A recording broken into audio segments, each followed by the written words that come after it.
Cuba es un estado socialista, presidido por Raúl Castro, quien es actualmente el jefe de Estado, jefe de gobierno.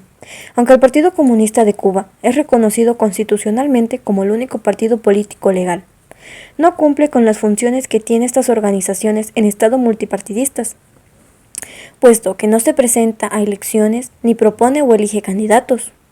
El 94.3% de la población cubana, con al menos 14 años, como organización independiente del Estado, realiza actividades propias, pero ¿comparte el objeto máximo de la revolución? Sus actividades son la defensa de los logros de la revolución, el mantenimiento de edificios, limpieza de calles, la separación de los residuos para el reciclaje, activar los mecanismos para el ahorro energético y patrullas nocturnas de vigilancia. Todo ello desde la base del trabajo voluntario y solidario. Uno de los últimos lugares del mundo en el que subsiste el socialismo es motivo de aplauso y crítica, dependiendo de quien dirija la mirada hacia el régimen de Castro. Pero, ¿cómo es la política en Cuba? En Cuba solo existe un partido político, aunque los cubanos sí que tienen sistema de voto, solo que no eligen entre formaciones políticas, sino entre los delegados de la formación política que es la oficial. Aunque el máximo órgano de decisión es la Asamblea Nacional del Poder Popular y sus representantes selectos eligen a su vez al presidente que, en la actualidad, es Raúl Castro. De forma que no son los cubanos quienes eligen a su figura máxima política. Desde los primeros meses del triunfo de la revolución, en enero de 1959, se establecieron en Cuba las condiciones necesarias para organizar un sistema democrático que permitiera materializar la concepción de un gobierno de pueblo, por el pueblo y para el pueblo, que contara con formas prácticas e institucionales para ejercer el gobierno y desde él conquistar toda la clase de justicia. Crea su constitución con el propósito fundamental de ejercer el poder y defender los intereses de la clase dominante. No es copia de ningún otro. Es el soporte fundamental de nuestra Constitución socialista. Es ante todo el poder político e ideológico. El sistema político cubano se diferencia radicalmente de los sistemas políticos que hoy existen en la generalidad de los países del mundo. Esto obedece a la existencia de un mundo unipolar y hegemónico, que impone un sistema neoliberal, con un pensamiento único, una visión única de democracia y también un único sistema económico y social. En el sistema político cubano nunca se agota el ejercicio democrático del país, sino que se enriquece constantemente y sistemáticamente. A lo largo de todo el país, miles de maestros y profesores acuden todos los días a las escuelas para asumir una de las más complejas y vitales tareas de la sociedad, preparar a los niños y jóvenes. En Cuba, todos los niños van a la escuela, vivan donde vivan, independientemente de la situación económica de sus familias. La cobertura educacional primaria es absoluta, la enseñanza secundaria también está extendida. La gran mayoría de los niños que culminan la primaria continúan estudiando. La educación cubana no ha mantenido su nivel de excelencia, en parte porque los maestros no están bien pagados. Organizaciones internacionales, particularmente la Organización de las Naciones Unidas para la Educación y la Cultura, UNESCO, han reconocido los logros de Cuba en el sector. Cuba fue el primer país en América Latina en declararse libre de analfabetismo. Los índices de aprovechamiento escolar están entre los más altos del continente. Hay un sistema perfectamente consolidado de enseñanzas especializadas, escuela para niños con dificultades y demandas específicas, escuela de arte y deportes, escuela de oficios. El acceso es gratuito para todos los niveles, obligatorio hasta secundaria. En la base de este entremendado está el maestro, principal garantía del proceso educativo, pero la crisis económica en los últimos años ha impactado de manera significativa en el sistema de educación cubano. Está claro, en el nivel no es el de hace 25 años, aunque el Estado dedica gran parte de su presupuesto nacional a la enseñanza. Parece insuficiente. Los maestros, que en buena medida son profesionales graduados de universidades pedagógicas, están mal pagados. El resultado está a la vista. La competencia de algunos de ellos es dudosa.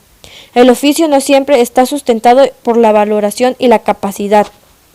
Hace falta mayor compromiso de nuestros maestros, pero es difícil demandar ese compromiso si el salario son bajos. Además, a diferencia de otros profesionales, los maestros y profesores difícilmente pueden acceder al pluriempleo, pues tienen que permanecer toda la jornada en sus puestos de trabajo. Así y todo, en las escuelas también hay excelentes profesionales, buena parte de ellos con muchos años de experiencia, convencidos de la gran importancia de su labor, pero muchos niños no tienen la suerte de contar con buenos profesores. La economía cubana se basa de dos grandes pilares. El primero, que está sustentada en los recursos naturales del país. El otro pilar fundamental de la economía del país es el capital humano, que cuenta con las tasas más elevadas de alfabetización, esperanza de vida y cobertura sanitaria de toda América Latina y el Caribe. El gobierno cubano mantiene su adhesión a los principios socialistas a la hora de organizar su economía, a lo que ha llevado que la política económica se base en la planificación. Su moneda es peso cubano y equivale a 100 centavos.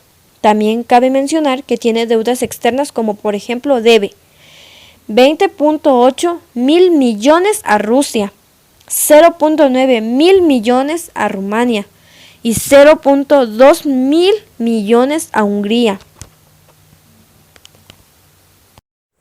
Respecto al socialismo en Cuba, hay disímiles criterios en cuanto a su conceptualización.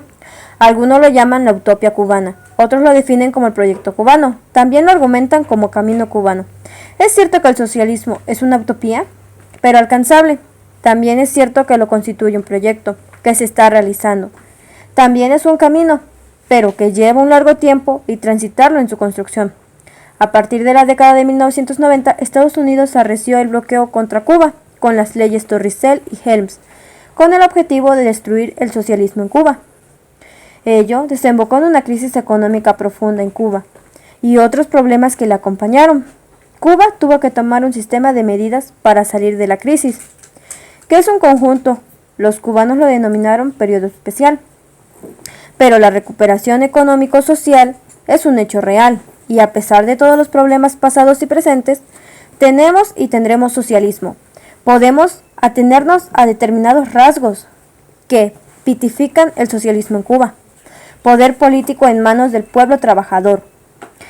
En enero de 1959 fue perfeccionado por el actual sistema político con el binomio Partido Comunista-Estado Socialista como eje central y poderosas organizaciones de masas y numerosas organizaciones sociales socialistas que conforman nuestra sociedad civil, poleas transmisoras de la política del Partido Comunista de Cuba y la acción del Estado socialista. Propiedad social sobre los medios de producción fundamentales. Este proceso tiene hitos deleterios. Primera y segunda ley de reforma agraria nacionales, leyes socialistas de agosto-octubre de 1960 y ley ofensiva revolucionaria del 13 de marzo de 1968. Hoy, más del 90% es propiedad social, estatal y cooperativa, sumatoria de las fuerzas productivas incomparablemente superiores a la época del capitalismo en Cuba y en constante desarrollo y perfeccionamiento.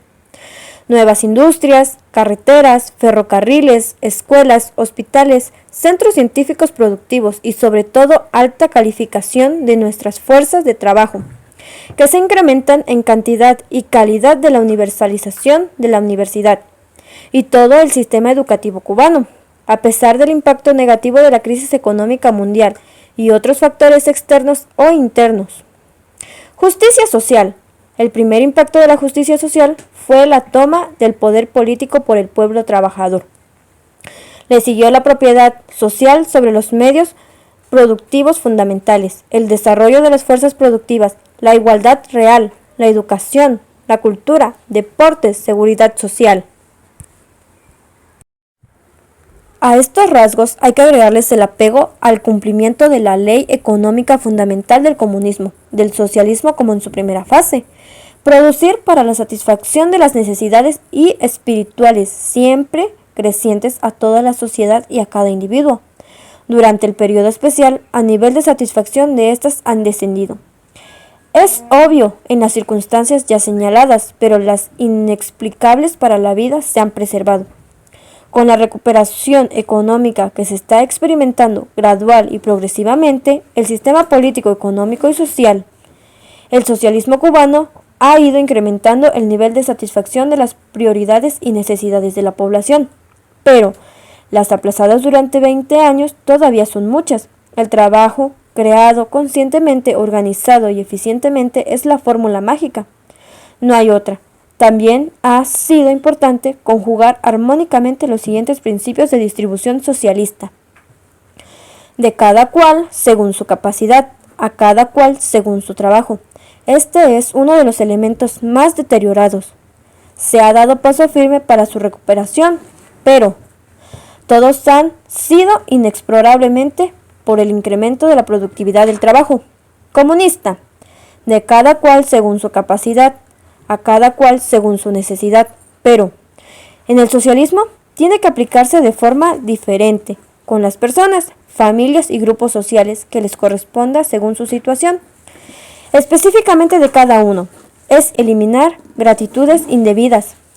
Necesidad, actualizar nuestro modelo económico. El capitalismo se constituye relativamente fácil, pero es un proceso muy doloroso y no fue ni es una opción actual ni futura para Cuba.